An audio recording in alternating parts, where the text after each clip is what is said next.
Well, good evening and hello, everybody. I'm Charlotte McGinnis, and welcome to my heart to heart soulful conversation this Wednesday at 5 p.m. Eastern Time.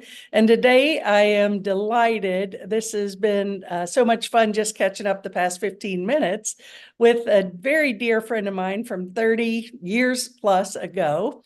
She was actually very involved with the Palm Beach Center for Living, a center that I had in Florida for many years. And Donna was an integral part of our center. She was a volunteer with the children. We were just laughing about some of that. And certainly with your healing that you gifted us with so gracefully and beautifully. Donna is a massage therapist, cranial sacral therapist, and now moved way beyond that and doing really awesome things. And Donna, thanks for joining me today. Thank you, Charlotte, for the invitation. It's a wonderful opportunity to remember. Yeah, it is, isn't it? And I was just sharing with you, I said 2 weeks ago, I connected with two of my golf buddies that I hadn't seen in many, about the same amount of years probably as we haven't seen. And it was like, didn't miss a beat. And I feel the same thing with you. It's just like we're sitting down at the Palm Beach Center for Living, doing our same old gig, right? That's the truth. So People you, say, people say, what have you been up to? I'm like, well, I don't know. What are you doing first? Because I like to know where everybody else is first, because I'm out there with the rest of the universe, if you will. Yeah. Yeah, well, you're good at it and you're amazing at it. And we were reminiscing about our awesome trip to Peru and Bolivia that we took back in 94. And that Yeah. was a trip to be remembered. A group Yeah. of us went and had a blast. And so we had some good times back then. Yes, we did. Yes, we did. And that came together so quickly and so perfectly. There was just so much synergy right into the airport and onto the plane, and then as we departed, it was beautiful. It was. And we landed in Bolivia and three-quarters of the people ended up with air altitude sickness.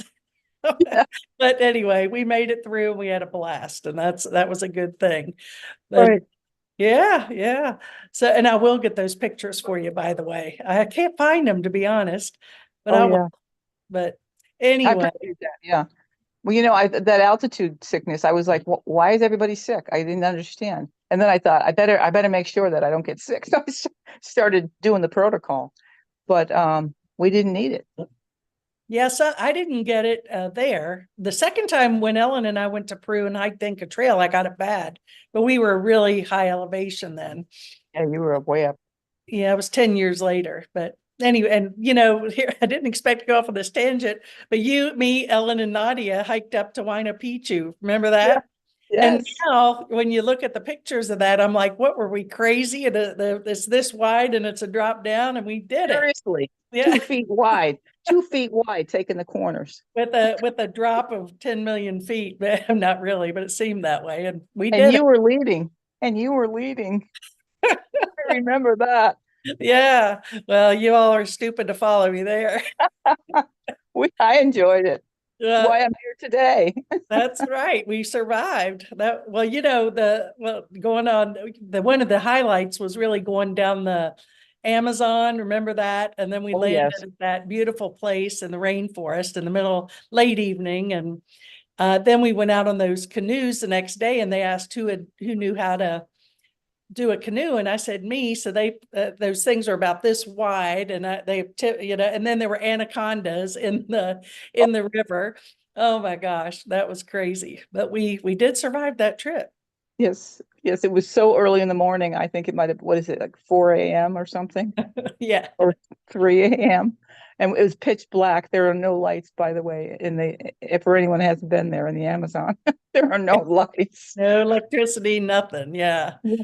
But it was an adventure. And I know we want to talk about you and all the good things, but there was something we shared earlier that I think is so important. And it's the fact that we were talking about the synchronicity and the flow and how things just worked and unfolded, and the ease of everything at the center in Florida. And you know what I shared with you what I attribute that to, but I'd like to hear your thoughts on that. Oh, sure. Well, when you speak of that, I said my sense is that that's was what I was seeking when I found the Center for Living. I don't remember if you remember this. We didn't talk about it, but what I guess want to say is I had contacted you before I moved to Florida. Do you remember that? Mhm. I actually called you up and said that I was coming into Florida and I wanted to be able to go there. I just had it on my agenda to go to the Center for Living based on what I had read. And had not been in this, I have not lived anywhere else except where I'm from, which is New England. And so you were very, very, very, very welcoming and said to me, well, we haven't opened yet, but we will be opening. And then you gave me the logistics and you just walked me through it till I actually met you.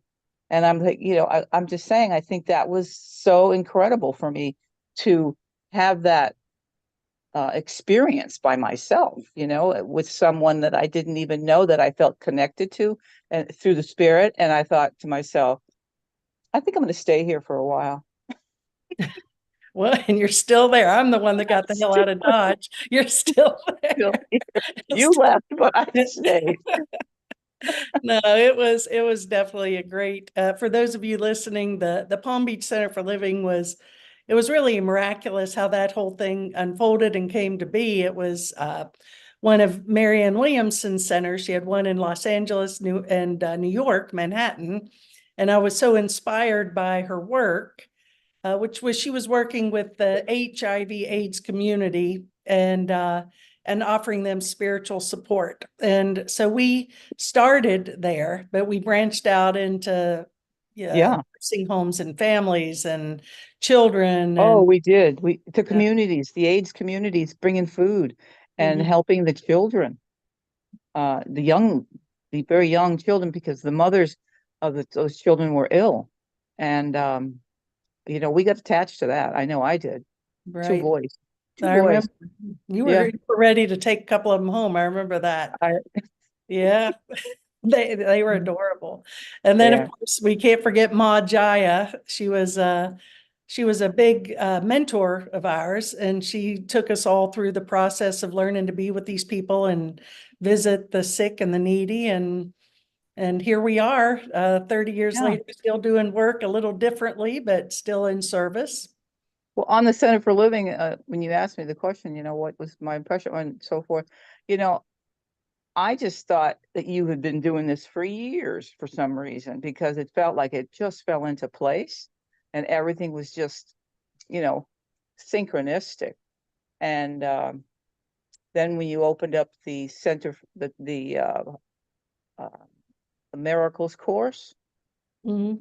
remember that? You opened up that and we had a huge uh, Marianne Williamson's, isn't that what it was? Yeah, Marianne Williamson and she came, and when many she came, times. Yeah, she it was did a down. benefit there. Yeah, it was. The details are a little fuzzy right now, but all I do remember is that it was spirit led, and that it was being done in the highest of order for the community. That's just what I felt. Yeah, it was well, and you know what I shared with you, and I've recognized this, and I said I think where I lost my flow because as you said, I was a golfer. That was all I knew. I barely made it through school, a couple years of college. I was good at golf and I had a nice golf career. And then I have this You were a calling. golf pro. Yeah, well, and I had this calling and I left golf. I had no idea what I was doing, yet everything flowed. And all I was really doing is being present in my heart and tuning into guidance. And I think creating that vibration, that space for attraction, and we just had everything we needed. And for me, I think where I lost my interest or my inspiration, I guess, was when very well-intentioned people, very intelligent, nice, good friends, good people said, well, you can't run a center like this. You've got to do it this way. And once it got more structured and organized, uh, I it seemed as though I could not relate to that. And moving forward, we were talking about really, I believe we were ahead of our time. We were ahead of our time in many ways. I mean, we offered a lot of holistic support, your cranial sacral massage, acupuncture. We had all sorts of holistic treatments there. And a lot of the classes we offered were sort of taboo at the time, and now they're mainstream. So a lot of what we did was ahead of its time, but now I really feel like that what is the new earth, the fifth dimension, but to live from that place, right? That's right. That's right. And that's where we're at. I just said that the other day. It just came out of my mind, out of my consciousness, the new earth. And everybody was like, yeah, yeah. And I'm like, good, because everybody's connecting, right? Right. That's where we are. Yeah. So, well, I didn't know we were going to go down that journey, but it's been fun. But I would like to definitely tap into the work you do now. And when I met you, your two focuses were massage and cranial sacral. And actually, we cranial sacral was John Upledger. He had his institute right down there, close to the center. And that was cutting edge healing. And you were awesome at it. I've had it for many people, but you by far were the best ever. And I'm not just saying that because you're here, you really are. Sure. And and your massage was equally as wonderful. But how did you how did you get into the healing arts? Let's see. Let's see, cranial sacral therapy. That was another miracle as far as I'm concerned. When I came to Florida and I met you, and then I had a friend who was in Connecticut. Her sister lived in Palm Beach, and she said, "Oh, you've got to visit my sister." I said, "Oh, Palm Beach. I don't, okay." So she gave her sister my number, and she called me. And she says, "Hello from Palm Beach, and let's get together, come up for lunch." So I met her, and she had just recently lost someone, and she was in a grieving process. Anyway, she had a connection to the Upledger Institute, and she says, "Oh, you've got to get to the Upledger Institute. You've got to. I'm gonna get you the first level book." And she says, "You'll pay for it, but I'm gonna get it for you." I said, "Okay." So she went and gave it to got it, gave it to me, and I ended up, it was wrapped up and everything. And I said, and she says the first class starts in November. Of course, I got there in September, and I said, "Okay, I'll give it a shot." So I went to the first class, and I just felt like it was home, just again.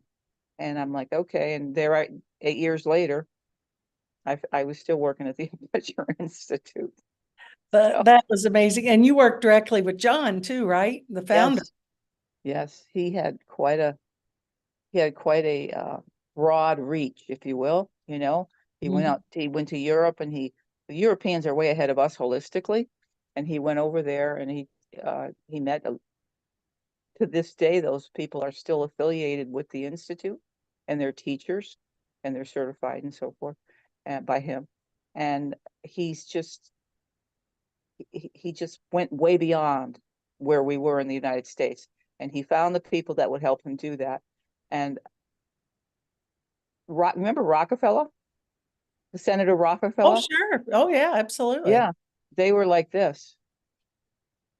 You mean Senator from West Virginia? Is that the one, John? Yeah, yeah. Tall. Yeah, yeah. Big guy. I mean, Mhm. the reason I know, he came to the clinic, and I met him, and he had to, it's a regular opening for a doorway.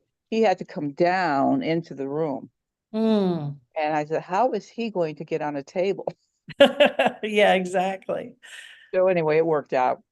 Everything Mhm. always worked out. Just like we're talking about how things went early on when we met, it just continued to move in that way. And John was very connected as well to the vision that he had for people, and to be able to help them to understand that holistically the body from an osteopathic standpoint is holistic. It has three levels: mind, body, and spirit. He never put it in those words, but that's how we worked.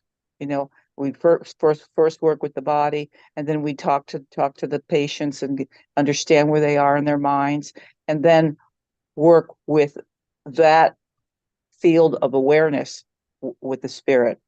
And the spirit would be from within, from that patient.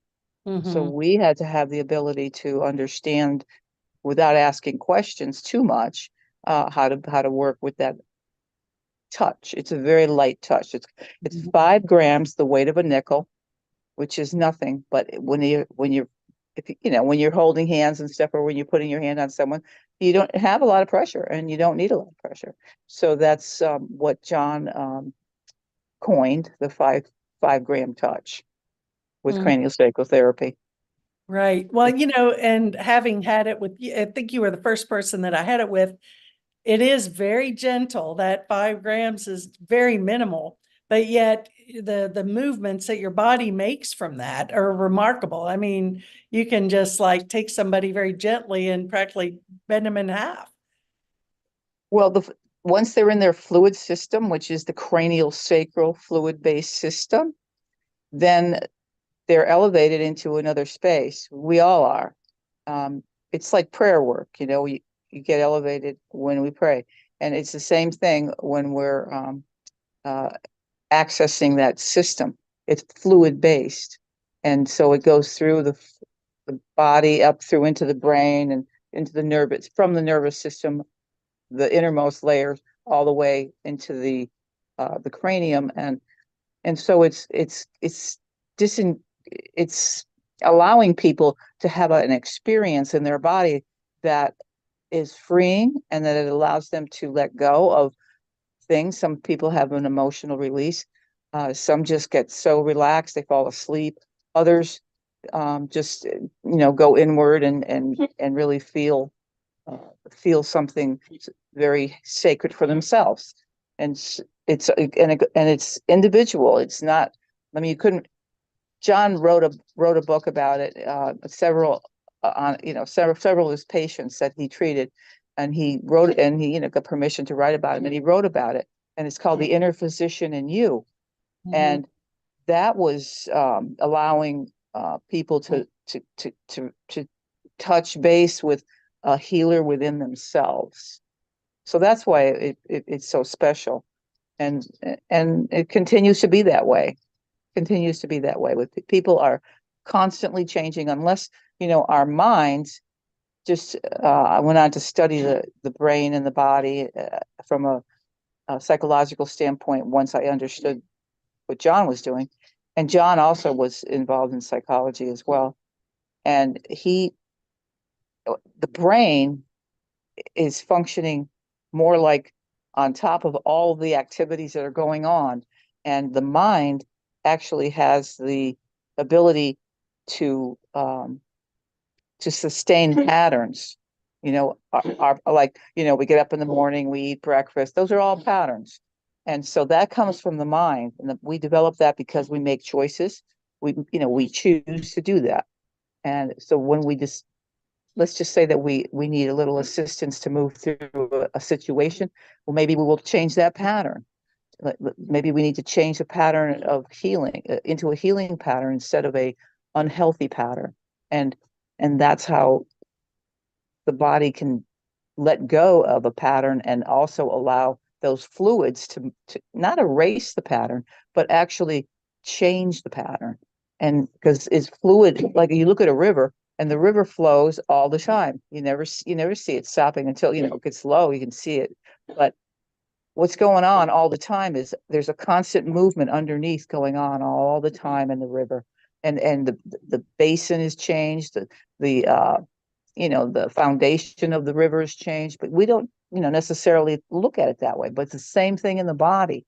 The body has that going on as well, And so when those fluids are maximized in the best way, that the cranial rhythm is another thing to talk about if we can get there.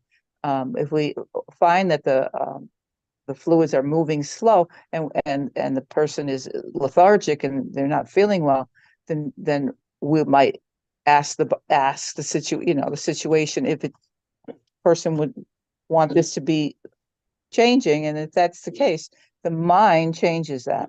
The mind changes the body and says, yes, I'd like this. I'd like that to be different. Okay. And so that then we say, okay, let's look at opening that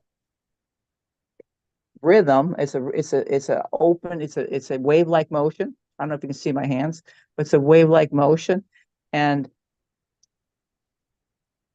fluids increase, goes into the brain, opens up the mind. That's when people get off the table going, whoa, whoa, because it's changing. Everything's changing. And so we don't explain all that like this, but now that 30 years later, you can talk about it.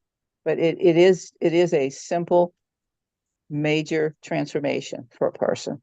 I've seen people change their lives after a session or two, or even if it was more serious, like if it was addiction, to move through that and to get their lives back with their spouses, their spouse, and then just seeing life change for them is just, I mean, it's a miracle. It's just a miracle. Yeah, well, I want to back up. When you say, because there's, a lot of talk about change. Well, you're what you said, change your mind, change your brain. So how would you express that? Change your Well, mind, change your brain. most people have it, a direct connection to who they are, what they want, and how they express themselves, right? Right now, that's what I have right now. If I were in a different conversation, in a different space, I could change that. And so that's what I'm saying. If you change your mind and say, okay, let's go to Peru. Oh, wow, we're in Peru. Wow, was that an expansive state? So I'm immediately telling my mind that I am moving into a different experience, right? Right. Just like if you were to leave this room you're in and you were walking to another room, that would be you're telling your mind rather, that I'm going to change that. It's as simple as that. But what we don't realize is that we are in total control of that. When we're in conflict, we can change that. We can just say, oh, wait, why do I think this? I'm feeling so depressed. I feel so out of touch with my world and so forth. Well, first of all, maybe there's a reason for it. Maybe there's something that, the wisdom of your life is telling you. So let's look at the important things that are coming from that. And the second thing would be, and the third and the fourth and the fifth is like, well, what would it look like if you wanted it to be different? And then that's gives the opportunity again for the mind to inform the brain that this is a possibility. And Yeah. so just continue working on that process. Continue. And and then of course, we go to sleep and then we reset to the old patterns. We wake up and like, well, that didn't work, right? Of course it did work, but you got the idea is to get into the subtleness of the process, stay in the subtle parts of the process, because there's so much more than just patterns. There just are. Look at the universe. Yeah, Look at the what is that, Borealis that just came through? Wow, didn't that change our world, that right? was That remarkable. was Yeah. Yeah. What a just miracle. that's an energetic shift and a change. So I don't know. I think we have a great God, and I think what our God is showing us is these things we can change. That's what He's saying. We can change anything we want to. So when I get to trauma, when I'm talking about trauma, if people have trauma, that's early onset of patterns, and there's a whole early childhood experience that moves into an adult body, and how that mind has to uh, the mind wants to know more, and then it doesn't. There's that. No, I don't. Yes, I do. No, I don't. Yes, I do. So, and we try, the healthcare is, the mental health is doing a good job right now in helping inform people how they can manage all of these things because it's a very real problem in our world. A Mhm. very real problem. A lot of the hate crimes has a lot to do with the early childhood training. It just Yeah, does. or And lack so, thereof, right? so, or the lack thereof, exactly. Well, it's interesting. Yeah, that brought something up in my mind is when you go find someone with childhood trauma, they come to you, right? The old psychotherapy pattern or psychology pattern is to you define the problem and you continue to work through it week after week after week after week, year after year, and people continue to hash up the same patterns. And it's kind of like a dependency on the story. So, and is that, I don't believe that's really necessary. I think it may be to start the process, but I think that eventually we can step out of that story and into a new story. That's exactly what it is. And it takes a phenomenal amount of trust, which John always said. If you see his stuff out there, the whole thing, is surrounded by this big message, trust. It's literally on his documentation, trust, trust, trust. So if you're not trusting, because an experience could take that away. Trust is something earned, and if something is lost in the process, it's usually trust. So getting trust back, wow, I'll tell you, that is a very, very, very um, activating process to activate trust again. Because, like, if I went in a car and the person that was driving got in an accident and I get out of the car, I'm not going to want to go back in that car of that person, even though I know that the accident wasn't caused by this person. It's just I just will always remember that. And so I'd have to work with myself, like, okay, let me get myself in this position. I'm going to get in the car and I'm going to work with my nervous system, because my nervous system is going like this. Whoa, whoa, we were in this car before and we remember this and we remember that. And that happened. And so you really have to trust, and trust will override or just smooth out a lot of these bumpy roads, that you might run up against, trying to do it without taking into consideration that you have to recommit to trusting the process again, like getting in the car, believing that it's going to be a good ride, and understanding yourself enough to say, if something happens, I can get back in control if I need to. And those are the steps that people want to know they have the ability to complete if they need to. But people don't, nobody's giving people that information, unfortunately, unless you go into a uh, program where you can get one-on-one assistance. There's a lot of good books out there, but a lot of the books are not doing the holistic approach, and that is where people get lost. The mind and let's work on the body. No, let's work on the mind. Oh no, wait, let's work on the brain.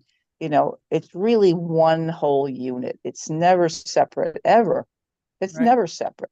Yeah. It's mind, body, spirit. It's integrative.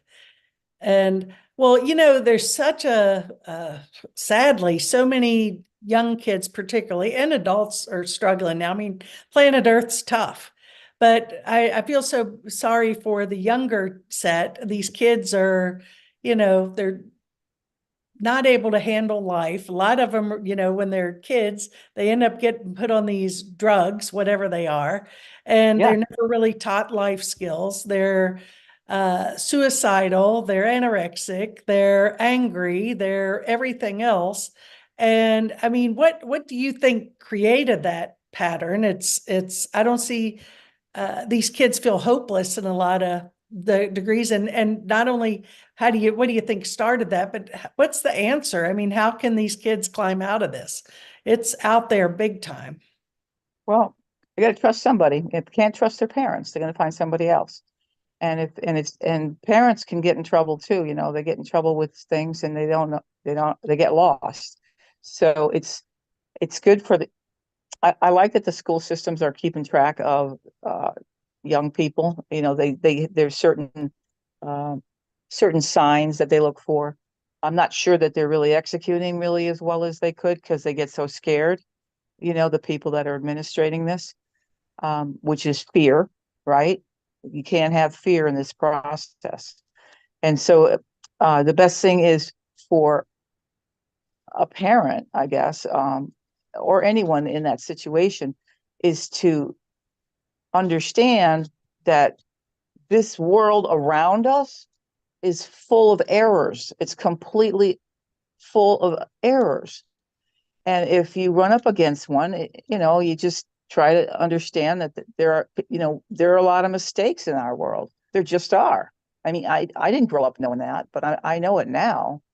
And I mean, I trusted everybody, and I still had a problem. So, you just have to understand that you're in control and and you know what? I like this one. If something doesn't go well and you've done all you can, then you say to yourself, okay, what's next? What's next? Because this process I have exhausted. And then you go to the next process and you stay positive and start trusting other information that remember, your brain is very intelligent. Your brain will sort it out for you. Your brain is just, God made our brains in a way where we can pretty much overcome anything. Yeah, And that's where I so want to get. if Yeah. we, And out there, right? I'm glad you're back, Donna, because I was going to tell you I'm only seeing half your head. So there, now I got you Oh, back. Yeah. But yeah, God, in God's mind, there are no limits, right? And I wanted to talk about right, that. So this is all a process of getting to that point. So, we don't have to buy into anything as insurmountable. That's just a belief, a program. right. It sure is. Well put, Charlotte. Well, so what you There's went nothing from, insurmountable. There's nothing insurmountable. That is exactly what the course says. And I think what's the book that you're advocating now? the Sermon on the The Mount, Mount, the Beatitudes, and Sermon on the Mount, the Beatitudes. yeah, and we were just talking Yeah, that'll today be about the real message of Jesus. That was the first chapter. What did Jesus teach? And it's so similar to the course. But basically, it says that nothing is insurmountable, right? And it's about prayer, constant prayer, but prayer is a means of rising above the perceived problem, getting into a whole other different state of awareness, in other words. And so we have to really plug into source and unplug from the matrix of fear and old programs. And so you speak of this. I know you're a very faithful person. And how do you blend this in? Does it just come sort of organically? Do you advise meditation, guidance, whatever to? well, um, take a breath, you know, the breaths is so important. We're all holding our breath, not on purpose. We just do. Mhm. And so you go, "Whew." That changes your whole vibration all the way to your toes. So it's really important to stay in the breathing patterns. Before you go to bed, make sure you're breathing comfortably and that you're not going to sleep with a pattern that's going to wake you up in the middle of the night, because of a very involved day that you may have had. So breathing helps to bring oxygen into the brain and frees up anything it can with restrictions. And you'll know because you'll feel better. You'll feel it. You go, oh wow, that felt pretty, that feels different.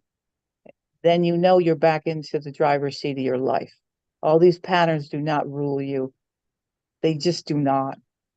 They're easily put in control though. But guess what? The brain saying yes or no. So the brain can say, no, no, you're not. You're not in charge. I am.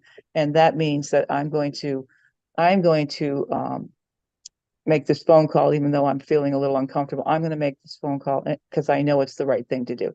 And when you bypass the mind that's trying to chatter with you about how awful that person is, you just move past that into your next level of awareness. And Mhm. it's so important to do that, because then you won't know until you do it how you'll feel so much better about how empowered we have been made to take care of those problems ourselves.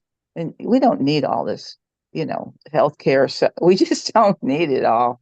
I'm Yeah, just sorry. I mean, I rarely, I mean, I do my due diligence, but you know, when they start talking about things that makes me feel a little, queasy, then I just say, breathe. So I breathe. And that means that I'm disconnecting from that thought process and I'm moving that out of my awareness. And then I bring myself right back to where I need to be in that process to move on to the next place I need to be in. yeah. Well, and I think that really whether it be healthcare, and how rigged that system is, really, I mean, we're programmed to be so dependent on that, and that we We have to are. do that. And I know that I don't deny that there's value and merit in much of it, because there is. People are served by that, but it's been abused. And I also think that the world it's at large is, if we're looking outside of ourselves for validation, peace, healing, whatever, it's never going to be found. It's all within us. And to be led by that guidance, and then realize, I speak often of our nurse practitioner, who is our primary care person. And she's a Seventh-day Adventist, and her philosophy is that, there's about 99% of anything can be healed through faith, prayer, supplementation, and nutrition. And, Yeah. and so but it's kind of when you get into the system, it could be anything, it could be education, college. I mean, the colleges are going through an interesting evolutionary process right now. And all of these things are crazy out here. And we have to get the courage and the confidence to live from that still small voice. And that takes practice and It does. commitment.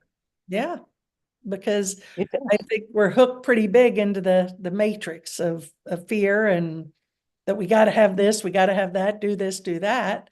And but ultimately we have all we need within us. We do. We do. And, remembering that every once in a while is helpful, you know, to Mhm. go back to um, your peaceful place, wherever that is. Like, you know, could be, your church. It could, like you had a church at one point. It could be your church. It could be, um, it could be just, saying a prayer, Mhm. saying a prayer. That Right. that is as how quick it can change. Oh, what kind of prayer do you need? Prayers or prayers? You just pray to your. I pray to God, so I say, God, I need help, and if you can help me today, this would be real. And I don't have to tell God what I need. He knows what I need, but Yeah. I have to tell him because my mind doesn't think it knows, and I'm connecting my brain to the higher source. Right. Exactly. Just That's in. what prayer is. Yeah, I agree. Well, what is true prayer? It's union. It's unifying with God, really joining. And Yes. it's I think it was Marianne Williamson said, "Well, I'd like to surrender, but I'm afraid, what if God lost my file, right? Just in case, I better take care of this." And the truth is, we don't have to. I've learned that the purest prayer is "Thy will be done." show me another way to see this. That's the miracle. When I'm in the fear and the conflict and the sickness, hold my hand through this. And what I find too is, like with the work you do, it's pretty, I'd say it's way more accepted than it was 30 years ago, without question. But Mhm. I don't think either one of us are saying, well, if you've got stage 4 cancer, just throw that away and go see Donna. But it could be a good blend. And if that person is really following their guidance, they're going to be led to find their way through that process in peace. So you're not here to just yank people away from that, but also the goal is to make people understand, help people understand that we have more power than we were ever led to believe.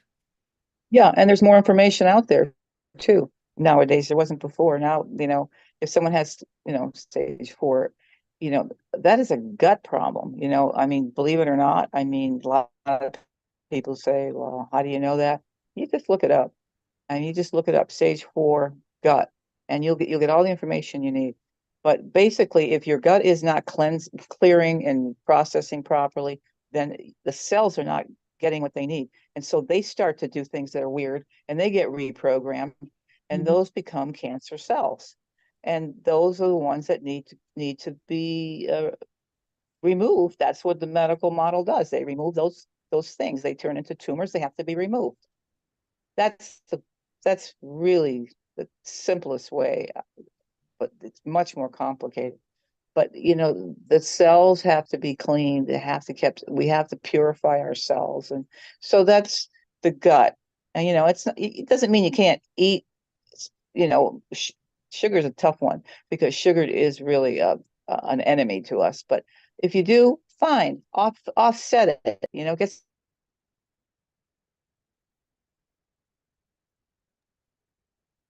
about that. So get something to neutralize, to alkaline your body, because your body wants to be healthy. It wants to be. So what I'm saying is the healthcare doesn't help us with that, but they will help you to help yourself. They will do that. I work with also a nurse practitioner. She's Donna, what do you need? Well, I need this, and I get it. But I take 200% control over my health, as well as her giving me feedback through blood tests and things like that, which are very important to know. Right, right. Yeah, Exactly. So practically speaking, don't throw the baby out with the bathwater, but be open to that's right. the bigger picture. And it all can be useful. I mean, sometimes you know, it's sometimes you need the pill, and that's just the way it is. It- Sometimes if that's your belief, then that's what you do. yeah, and that's That's it. okay. And people, over the years, I've run into so many people that feel guilty because, oh, I should be beyond this. And that's another trick, I think, of the ego. It's like, no, it's okay. Just, work with where you are with what you have, and be with it. Be okay with it. Don't throw more guilt on it or shame or whatever. I think the healthcare doctors are freeing themselves up from the healthcare system. I've seen this over and over again over the last 5 years, and doing functional medicine. So that's something to, kind of put in your computer and your brain. Functional medicine is something doctors are using now to help people that need things that the current system isn't, 100% taking care of what they need. So I've seen I've listened to them online. They've left the healthcare system to assist people with their healthcare process, but also with looking at functional medicine. So that, in other words, the cellular level, that's not part of the healthcare system, but the cellular level is important. And for some reason, obviously it's not part of our system. We go find it. We have doctors that are actually specializing in it, and Mhm. to find out more about it. It's out there, functional medicine. Oh, yeah. Well, I don't know if you're familiar. I watch tons of podcasts and I love Dr. Hyman. Are you familiar with him? Oh, He's yes, yes. awesome. And he has people coming in and he talks about, and all he really does is change their diet drastically and puts them on supplementation. And he said in 10 days, they're better from something they've been dealing with for 30 years. And Right. it can be that easy. And It food, can- his theory is food is medicine. Isn't And that's a huge thing. didn't Dr. Hyman have m- poisoning through mold? Yeah, he actually, when he was in med school, if you go back to his younger years, he's my age now in his early 60s. But he said that he just, sucked down the coffee, ate the sugar, and he suffered from a lot of different he wasn't a healthy person. And then he got Yeah, turned on to Canyon Ranch, and then he got one thing led to another. And now, of course, he is literally monitoring his aging, and he's every time he gets checked, he's younger physically than he was the year before. chronologically, yeah, Chronologically, yes, thank you. he's he's youthing. You thing is exactly right. Yeah. And there's a lot more we can do to own our wellness and health if we just got to do it. And I think it is like we were talking about earlier, mind, body, spirit. You can't just do one. I think you've got to, and I've always been curious uh as to how people really make it through the day without some sort of spiritual connection. Now, a lot of people do, but for me, that just wouldn't work because that's just, where it all comes from. But, and there's many, I think the 12 steps do a beautiful job, just find a higher power, understanding a power greater than ourselves, whatever that is. And it could be nature, it could be anything, but we need to Yes, understand that we're a part of something bigger than this, as Gary Renard would call it, this meat bag we reside in. that's right. Meat bag. I like Bag, that. yeah, there you go. So yeah. There is a lot to be said about just listening to ourselves in the quiet moments of our life, and there's always something going on up here, in our brain. Just got to make sure that you're not isolating, we sometimes will do that, but keeping your ideas and your aspirations alive, you know it's okay to be different. If you are, it's okay to go out and do something by yourself. I mean, if that's what you want to do, if you're not finding that in the moment, it's okay. It's okay. You'll find that, because where you're going is where you're going to meet up with whatever you need to meet up with. And that's what this trust is all about.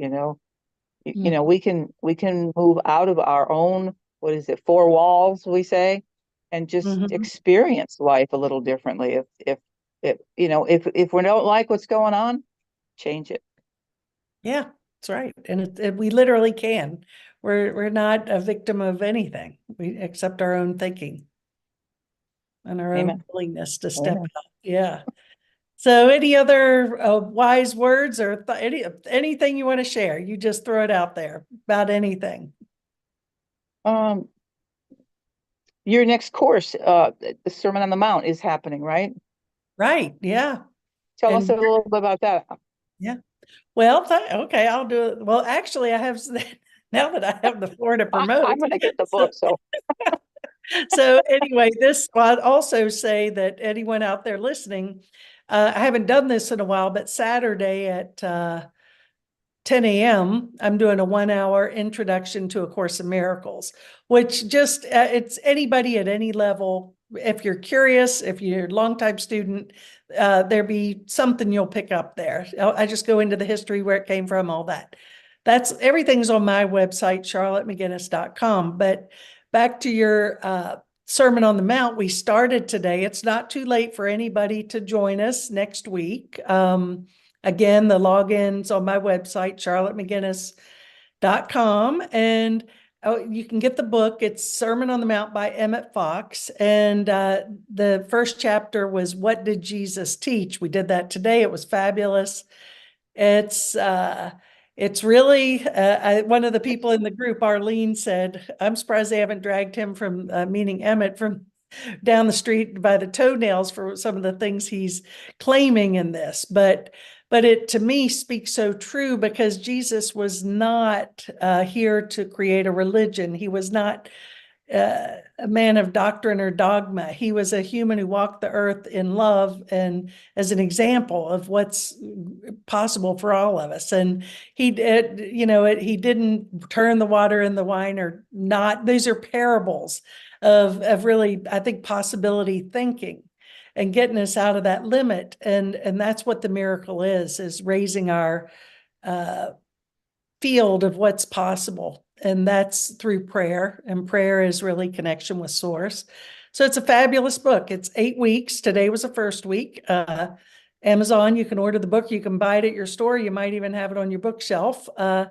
And all are welcome to join us. It's 11 a.m. on Wednesdays, and love to have you. Okay, can you get me on that list, or do I have to?